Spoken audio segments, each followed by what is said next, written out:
الحمد لله وكفى وسلام على عباده الذين اصطفى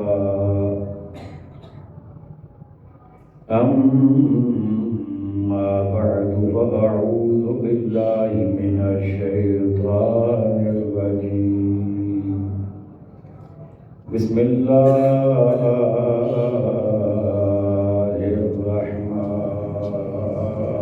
الرحيم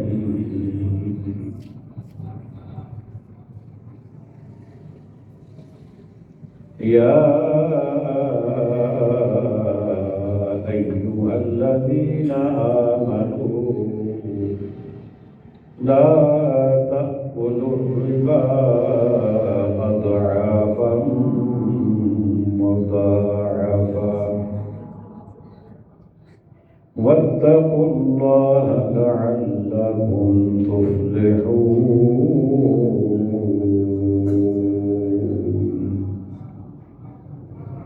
صدق اللہ مولانا العظیم. مل کر پڑھیے صلی اللہ علیہ کا یا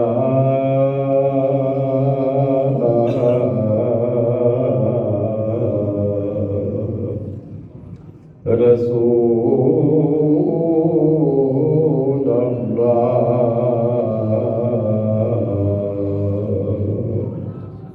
وسلم علیہ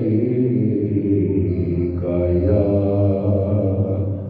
حبیب اللہ. پھر پڑھیے صلی اللہ علیہ یا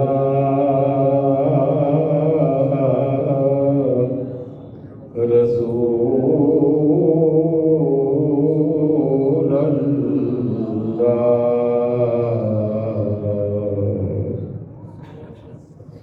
وسلم علیک یا حبیب اللہ.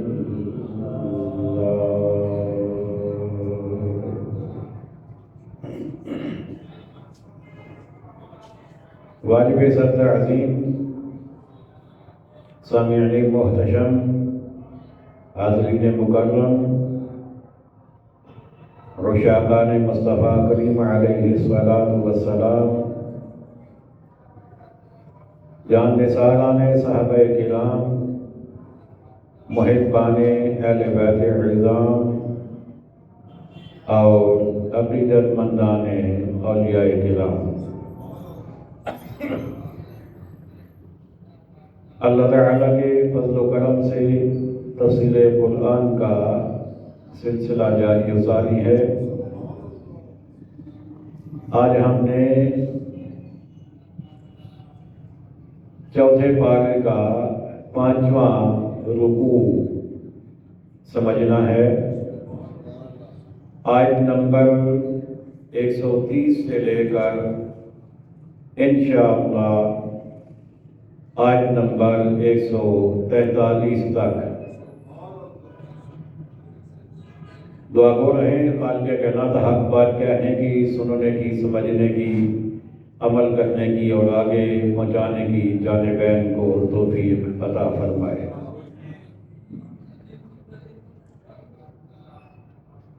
ارشاد فرمایا یا ایھا الذین آمنوا، اے ایمان والو، لا تأکلوا الربا اضعافا مضاعفا، سود دونا دون نہ کھاؤ. مطلب یہ کہ سود پڑھا کر نہ کھاؤ. واتقوا اللہ، اور اللہ سے ڈرو، لعلکم تفلحون، اس امید پر کہ تمہیں فلاح ملے. اس آیت مقدسہ میں خالق کائنات نے اپنے محبوب کے غلاموں کو واشگاف الفاظ میں سود کھانے سے منع فرمایا ہے. سود کا مطلب کیا ہے؟ پیسے پر پیسہ کمانا، یعنی اگر کوئی آدمی آپ سے کسی مجبوری میں ادھار لیتا ہے، 1,00,000 روپیہ اسے چاہیے، آپ اسے پیسے دیں 1,00,000 روپیہ اور ساتھ اسے یہ کہیں کہ واپس میں تم سے 1,10,000 لوں گا، تو یہ جو آپ نے اوپر مطالبہ کیا 10,000 کا، یہ سودی عمل ہے اور یہ سود ہے، اس سے شریعت نے منع فرمایا۔ اور پھر اضعافا مضاعفا، بڑھا چڑھا کر، اس کا مطلب یہ ہوا کہ یہ کہا جائے، بہت ساری صورتیں ہیں لیکن ایک صورت یہ بھی ہو سکتی ہے کہ اگر 6 ماہ تک تم نے واپس کر دیا تو 10,000 فالتو لوں گا، اور اگر 6 ماہ سے اوپر ٹائم چلا گیا تو پھر ہر اگلے مہینے 2,000 روپیہ بڑھتا جائے گا۔ تو یہ ہے اضعاف مضاعفہ، یعنی اپنی رقم کو بڑھاتے جانا۔ سود چاہے انفرادی ہو، چاہے اجتماعی ہو، چاہے نجی سطح پہ ہو، چاہے حکومتی سطح پہ ہو، چاہے قومی سطح پہ ہو، چاہے بین الاقوامی سطح پہ ہو، مسلمان کو اس سے منع کیا گیا ہے اور سود کو حرام قرار دیا گیا ہے۔ غیر مسلم ممالک جن کا سسٹم اور جن کا اسٹیٹ ریلیجن اسلام نہ ہو، وہاں کے مسائل تھوڑے سے مختلف ہوتے ہیں، ان کی تفصیل میں ہم نہیں جاتے، لیکن یہ ہے کہ سود بہرحال حرام قرار دیا گیا ہے۔ اور یہ اتنا برا کام ہے، ناپسندیدہ کام ہے کہ پورے ذخیرے احادیث اور قرآن میں صرف 2 چیزوں پر اللہ نے خود جنگ کا اعلان کیا ہے کہ جو بندہ یہ کام کرے گا وہ میرے ساتھ جنگ کر رہا ہے۔ تو ان میں سے ایک کام سود ہے۔ فرمایا کہ جو سودی کام نہیں چھوڑتا تو پھر فَأْذَرُوا بِحَرْبٍ مِّنَ اللَّهِ وَرَسُولِهِ، تو پھر یوں سمجھے کہ وہ خدا اور رسول کے ساتھ جنگ کر رہا ہے۔ اور یہ تو بڑی واضح سی بات ہے کہ خدا اور رسول کے ساتھ جنگ کرنے والا کبھی کامیاب نہیں ہو سکتا، ممکن ہی نہیں ہے۔ پھر ہم یہ کہیں کہ ہماری معیشت کیوں کمزور ہے، ہم ترقی نہیں کر پا رہے، ہم دن بدن کمزور ہوتے جا رہے ہیں، ہمارا سسٹم نیچے آتا جا رہا ہے، ہمیں نقصان در نقصان ہوتا جا رہا ہے۔ وجہ کیا ہے؟ تو وجہ صاف ظاہر ہے کہ جب تم سود نہیں چھوڑو گے تو یہی ہونا ہے۔ اس لیے سود کا نظام جہاں بھی ہے، جس محکمے میں ہے، جس ڈپارٹمنٹ میں ہے، جس گھر میں ہے، جس شہر میں ہے، اس نے بہرحال تباہی کی طرف جانا ہے، وہ تباہی سے بچ نہیں سکتا۔ تو فرمایا کہ واتقوا اللہ، اللہ سے ڈرو اس امید پر کہ تمہیں فلاح ملے۔ اللہ سے ڈرنے کا مطلب کہ سودی کام چھوڑ دو اور تجارت کو فروغ دو اور اللہ کی رضا کے مطابق اپنے اعمال کر لو۔ پھر فرمایا واتقوا النار التي اعدت للکافرین، اور اس آگ سے بچو جو کافروں کے لیے تیار رکھی ہے۔ اب مطلب یہ ہوگا کہ بڑی اہم بات ہے، وہ یہ کہ مومن بندہ، ایمان والا آدمی، چاہے جتنا بڑا بھی گناہگار کیوں نہ ہو، جب تک وہ گناہگار ہے وہ ایمان سے خارج نہیں ہوتا، ایمان اس کا ضائع نہیں ہوتا، ایمان اس کا قائم رہتا ہے۔ اب پیچھے بات تھی سود کی، تو ساتھ ہی رب نے فرمایا واتقوا اللہ، اللہ سے ڈرو لعلکم تفلحون، تاکہ تم میں فلاح ملے، واتقوا النار، اور آگ سے ڈرو، التی اعدت للکافرین، جو کافروں کے لیے تیار رکھی ہے۔ مطلب یہ کہ سودی کام کرو گے تو یہ گناہ ہے، کھلا گناہ ہے، اللہ کی عملی نافرمانی ہے، لیکن جب تک تم سود کو حلال نہیں کہتے، سودی کام کرتے ضرور ہو، سود چھوڑتے نہیں ہو، لیکن حرام سمجھ کے کر رہے ہو، تب تک تمہارا ایمان قائم ہے۔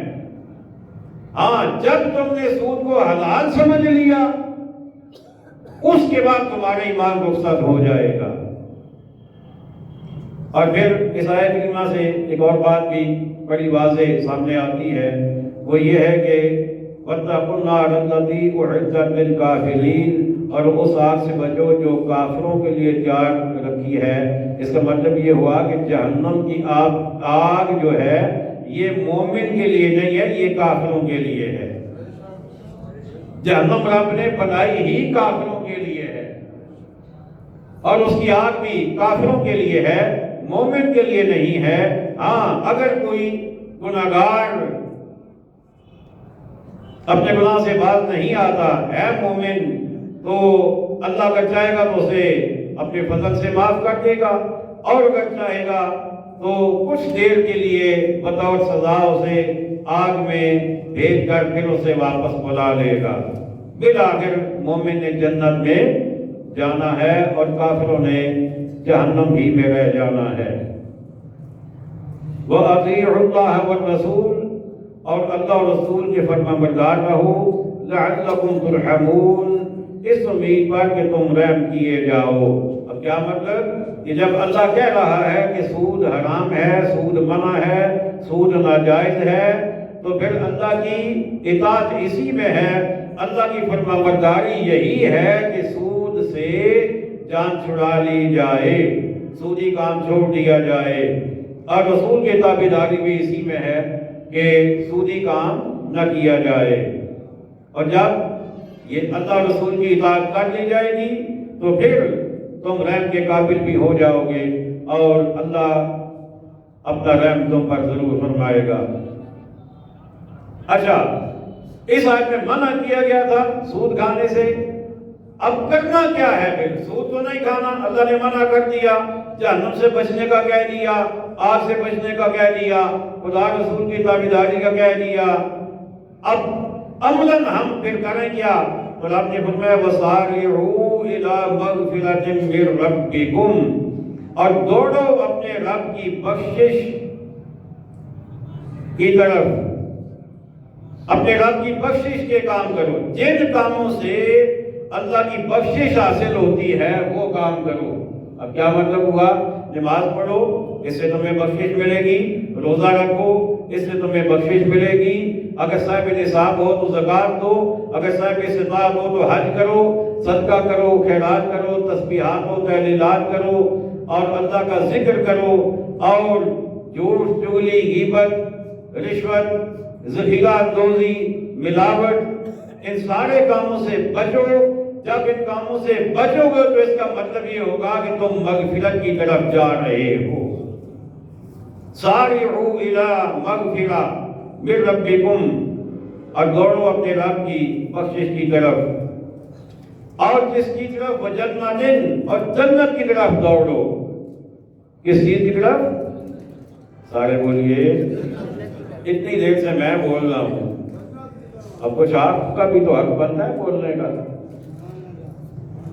فرمایا کہ دوڑو جنت کی طرف۔ کس طرف؟ اب اللہ نے جنت کا تعارف بھی کروا دیا، فرمایا عرضها السماوات والارض، فرمایا ایسی جنت کی طرف جس کی چوڑان میں سب آسمان و زمین آ جائیں۔ یہ اعلیٰ حضرت کا ترجمہ ہے۔ جنت کی لمبائی کی بات رب نے نہیں کی کہ جنت لمبی کتنی ہے، یہ نہیں، جنت کی چوڑائی کی بات کی ہے۔ فرمایا جنت چوڑائی اس کی اتنی زیادہ ہے کہ سارے آسمان ساری زمینیں ملا کر بھی اگر اس جنت میں رکھ دی جائیں تو جنت کی چوڑائی میں وہ ساری چیزیں آ جائیں گی. اتنی بڑی جنت ہے. اچھا اگر چوڑائی اتنی زیادہ ہے تو پھر لمبائی کتنی ہوگی, پھر اس کی وسعت کا عالم کیا ہوگا. جب آقا کریم علیہ السلام نے یہ آیات کریمہ بیان فرمائی تو ہرقل بادشاہ نے آقا علیہ السلام کی خدمت میں لکھا, عریضہ لکھا, اور اس نے پوچھا کہ جب جنت کی چوڑائی اتنی زیادہ ہے کہ آسمان و زمین اس میں آ جاتے ہیں تو پھر دوزخ کہاں ہے, پھر دوزخ کہاں ہے کہ ساری جگہ تو جنت گھیر رہی ہے بظاہر, تو دوزخ پھر کہاں جائے گی. تو میرے آقا علیہ السلام نے جو جواب دیا بڑا ہی دل کے کانوں سے سننے والا جواب ہے, دل کے کانوں سے سننے والا جواب. آقا فرماتے ہیں کہ جب رات ہوتی ہے تو دن کہاں جاتا ہے, اور جب دن ہوتا ہے تو رات کہاں جاتی ہے. مطلب یہ کہ تمہیں اس پریشانی میں جانے کی ضرورت نہیں ہے کہ جنت اتنی بڑی ہے تو جہنم کہاں جائے گی. وہ قادر مطلق ہے, اس کے لیے کچھ بھی مشکل نہیں ہے. جسے جنت کو اتنی جگہ دے دی ہے وہ جہنم کو بھی جگہ دے دے گا. اللہ اکبر. اچھا اوپر کیا تھا, وَاتَّقُوا النَّارَ الَّتِي أُعِدَّتْ لِلْكَافِرِينَ, اور اس آگ سے بچو جو کافروں کے لیے تیار رکھی ہے. آگ کس کے لیے ہے, میں آپ سے سننا چاہتا ہوں, کافروں کے لیے. اب سنیے اللہ کیا فرما رہا ہے. فرمایا اعدت للمتقین, فرمایا جنت جو ہے یہ پرہیزگاروں کے لیے میں نے بنائی ہے. جہنم کافروں کے لیے اور جنت پرہیزگاروں کے لیے, متقی لوگوں کے لیے, اہل تقوی کے لیے, اللہ کرنے والوں کے لیے. اچھا اب پھر سوال پیدا ہوتا ہے کہ متقی کون ہے, ان کی پہچان کیا ہے, ان کی علامتیں کیا ہیں. تو رب نے وہ بھی بیان فرما دی ہیں. سبحان اللہ کہتے جائیے. اللہ اکبر. فرمایا الذین ينفقون فی السراء والضراء, فرمایا ان کی پہلی پہچان یہ ہے کہ وہ جو اللہ کی راہ میں خرچ کرتے ہیں خوشی میں اور رنج میں. خوشی میں بھی اللہ کے نام پہ خرچ کرتے ہیں اور غم میں بھی اللہ ہی کے نام پہ خرچ کرتے ہیں. اچھا اب تھوڑا سا ذرا رک کے آگے چلیں گے اس بات کو سمجھ کے. ہمارے ہاں بھی جب غم ہوتا ہے اس وقت کو اللہ کے نام پہ کچھ نہ کچھ خرچ ہوتا ہے. بات سمجھ آ رہی ہے کوئی نہیں.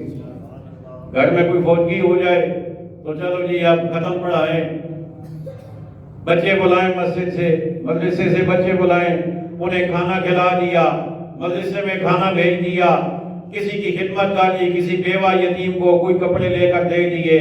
یہ غم کے موقع پہ تو خرچ ہوتا ہے کسی نہ کسی انداز میں, کسی نہ کسی صورت میں, تھوڑا یا زیادہ ہوتا ہے. لیکن جب خوشی ہوتی ہے تو پھر ہم کہاں خرچ کرتے ہیں. بیٹے کی شادی ہو اس وقت کس کو دیا جاتا ہے, ڈھول دھمکہ, ناچ گانا, بینڈ باجے, موسیقی, دھمال. یہ سمجھ آ رہی ہے کوئی نہیں. تو رب نے فرمایا نہیں, متقی بندوں کی یہ پہچان ہے ہی نہیں ہے. متقی کی پہچان یہ ہے کہ گھر میں شادیانے بج رہے ہو تب بھی اللہ ہی کے نام پہ خرچ ہو, اور گھر میں صفے ماتم بچھی ہو تب بھی اللہ ہی کے نام پہ خرچ ہو. متقی اسے کہتے ہیں. پھر کیا فرمایا, وَالْكَاظِمِينَ الْغَيْظَ, فرمایا غصہ پی جاتے ہیں. متقی لوگوں کی پہچان ہے غصہ. مجھے بولیے نا, غصہ پی جاتے ہیں. ویسے دلچسپ گل دساں, دلچسپ گل ہے کہ غصہ آندا ہی غریب تے امیر تے غصہ آیا ہی نہیں کدے. پیسے آلے تھے، عہدے آلے تھے، پھلا آلے تھے، کدی غصہ آندا ہی نہیں. غصہ آندا ہی غریب تھے، کیونکہ بیچارہ ہے، معذور ہے، لاچار ہے، کمزور ہے، بیمار ہے، بے سہارا. غصہ ہمیشہ غریب پہ، اور پھر جب غریب پہ غصہ آ جائے تو پھر وہ تھمتا بھی نہیں ہے، پھر وہ رکتا بھی نہیں ہے. لیکن میرے رب فرما رہا ہے یہ عام بندے کی بات تو ہو سکتی ہے کہ وہ غصے پہ کنٹرول نہ کر سکے، لیکن متقی کی یہ پہچان ہے کہ جب اسے غصہ آ جائے تو وہ اپنے غصے کو قابو کر لیتا ہے، اپنے غصے پہ قابو پا لیتا ہے. غریب آدمی ہے، نادار ہے، گھر کا نوکر ہے یا نوکرانی ہے، کوئی برتن ٹوٹ گیا، کوئی نقصان ہو گیا، اگر متقی ہوگا تو کہے گا کوئی بات نہیں، اللہ اور دے گا. لیکن اگر دوسری ٹائپ کا ہوگا تو پھر اپنا پورا غصے کا جوبن دکھائے گا. لیکن متقی لوگوں کی پہچان آپ نے بتائی ہے، فرمایا والکاظمین الغیظ، غصہ پی جاتے ہیں اور اگلا کام کیا کرتے ہیں، والعافین عن الناس، اور لوگوں سے درگزر کرنے والے. یہ اس سے اگلا سٹیپ ہے. ایک یہ ہے کہ غصہ پی جانا، وقتی طور پہ خاموش ہو جانا، لیکن دل میں کوٹتے رہنا، جیسے نقصان کر دیا ہے، اتنا اچھا برتن تھا، اتنا قیمتی برتن تھا، اس نے توڑ دیا، بولا کچھ نہیں، لیکن دل ہی دل میں وہ ابل رہا ہے اس کا غصہ، اتنا نقصان کر دیا. لیکن رب فرماتا ہے نہیں، متقی بندہ جو ہوتا ہے وہ غصہ پی جاتا ہے، کچھ کہتا بھی نہیں ہے، اور جب کہتا ہے تو کہتا ہے جا تجھے اللہ کے لیے معاف کیا، جا تجھے اللہ کے لیے معاف کیا. اللہ اکبر. بڑا خوبصورت یہاں پر ایک واقعہ علماء بیان فرماتے ہیں کہ حضرت امام حسن یا امام حسین رضی اللہ تعالی عنہ اپنے کاشان اقدس میں تھے، کچھ مہمان آئے ہوئے تھے، تو آپ کا خادم کھانا لے کر آیا، اس سے کھانا گر گیا یا کوئی برتن ٹوٹ گیا، کچھ ایسا معاملہ ہوا. تو شہزادوں میں سے جو بھی تھے انہوں نے اس کی طرف دیکھا، تو اب اس گھر کے خادم بھی تو قرآن پڑھنے والے تھے نا، اس گھرانے کے خادم بھی تو قرآن پڑھنے والے تھے نا. تو جب اس نے دیکھا کہ مجھ سے غلطی ہو گئی، آپ نے جب اس کی طرف دیکھا تو اس نے فوراً پڑھا کہ والکاظمین الغیظ، متقی بندے غصہ پی جاتے ہیں، متقی بندے غصہ پی جاتے ہیں. جو بھی شہزادے تھے انہوں نے فوراً مسکرا کے اس کی طرف دیکھنا شروع کر دیا. اس نے اگلا حصہ پڑھا والعافین عن الناس، اور لوگوں کو معاف بھی کر دیتے ہیں. فرمایا جا تجھے معاف کیا، جا تجھے معاف کیا. اس نے اگلا جملہ پڑھا واللہ یحب المحسنین، اور اللہ نیک لوگ اللہ کے محبوب ہیں، اللہ نیکوں کو پسند کرتا ہے. آپ نے فرمایا جا تجھے آزاد کر دیا، جا آج کے بعد تو آزاد ہے. اللہ اکبر. تو یہ گھرانہ ہے میرے آقا کریم علیہ السلام کا. اور پھر رب نے متقی لوگوں کی اگلی پہچان بتائی. فرمایا والذین اذا فعلوا فاحشۃ او ظلموا انفسهم، اور وہ کہ جب کوئی بے حیائی یا اپنی جانوں پر ظلم کریں، یعنی غفلت سے، سستی سے، کوتاہی سے، نادانی سے، دانستہ نادانستہ جب کوئی غلط کام ہو جائے، اللہ کی ناراضگی والا کام ہو جائے، اپنی جان پر ظلم کر بیٹھیں، تو پھر کیا کرتے ہیں، ذکر اللہ، پھر اللہ کو یاد کرنے لگ جاتے ہیں. پھر اللہ کو، مجھے بولیے، اللہ کا ذکر شروع کر دیتے ہیں، ندامت کی وجہ سے، شرمندگی کی وجہ سے، اس اپنی خطا کی معافی کے لیے اللہ کا ذکر کرتے ہیں. اور ساتھ ہی فَاسْتَغْفَرُوا لِذُنُوبِهِمْ، اپنے گناہوں کی معافی چاہتے ہیں. اپنے گناہوں کی معافی چاہتے ہیں۔ ذکروا اللہ فاستغفروا لذنوبہم، اور اللہ کو یاد کر کے اپنے گناہوں کی معافی چاہتے ہیں۔ یا اللہ خطا ہو گئی، غلطی ہو گئی، معاف فرما دے۔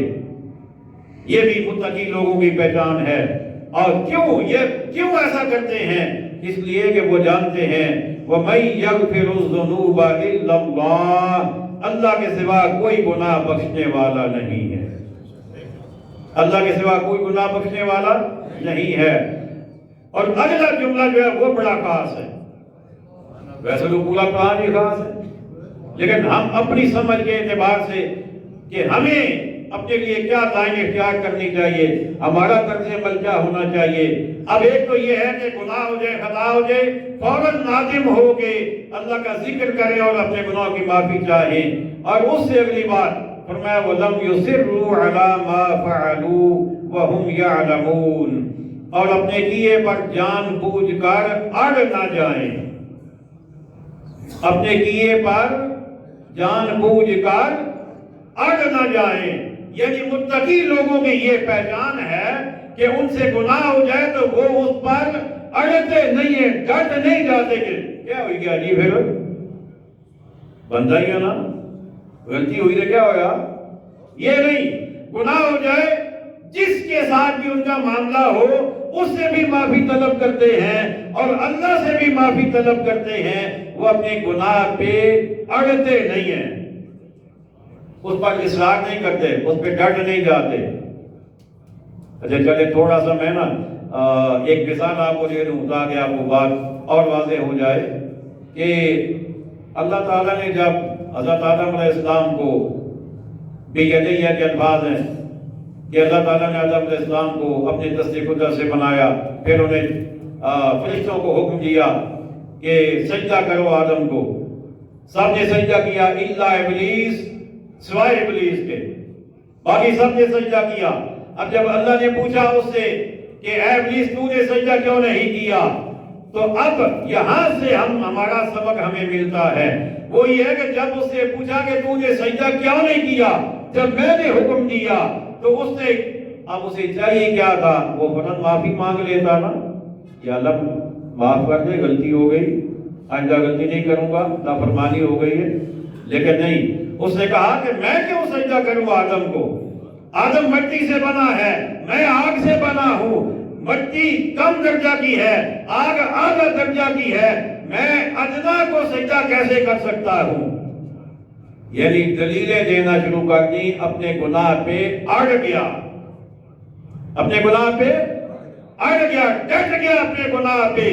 لیکن اللہ متقی لوگوں کی پہچان یہ بتا رہا ہے کہ متقی لوگ اپنے گناہ پہ ڈٹتے نہیں ہیں، اللہ سے معافی طلب کرتے ہیں۔ اللہ اکبر۔ اچھا جب وہ ڈٹتے بھی نہیں ہیں، معافی بھی طلب کر لیتے ہیں، تو پھر اللہ کی طرف سے ان کے لیے انعام کیا ہوتا ہے؟ فرمایا اولئک جزاؤہم مغفرۃ من ربہم، ایسوں کا بدلہ ان کے رب کی بخشش ہے، ایسوں کو اللہ بخش دیتا ہے۔ وجنات تجری من تحتها الانہار خالدین فیہا، اور ان کے لیے جنتیں ہیں جن کے نیچے نہریں رواں ہمیشہ ان میں رہیں۔ وَنِعْمَ أَجْرُ الْعَامِلِينَ، اور نیک لوگوں کا کیا ہی اچھا بدلہ ہے، نیک لوگوں کا کیا ہی اچھا بدلہ ہے۔ قَدْ خَلَتْ مِن قَبْلِكُمْ سُنَنٌ، تم سے پہلے کچھ طریقے برتاؤ میں آ چکے۔ فَسِيرُوا فِي الْأَرْضِ فَانظُرُوا كَيْفَ كَانَ عَاقِبَةُ الْمُكَذِّبِينَ، تو زمین میں چل کر دیکھو کیا انجام ہوا جھٹلانے والوں کا۔ اب اس میں اللہ تعالیٰ یہ بتا رہا ہے کہ اس سے پہلے بھی لوگ گزرے ہیں، امتیں گزری ہیں اور بے شمار انسان گزرے ہیں، تو تم دیکھو ان کے احوال کو تاکہ تمہیں پتہ چلے جو گناہ پر ڈٹ جاتے رہے ان کا انجام کیا ہوا، اور جو اللہ سے معافی مانگتے رہے انہیں اللہ نے کیا بدلہ اور کیا انعام عطا فرمایا۔ تو فرمایا کہ مطالعہ کرو، پڑھو قرآن، پڑھو تاریخ، اور جانو کہ ایسے لوگوں کا انجام کیا ہوا۔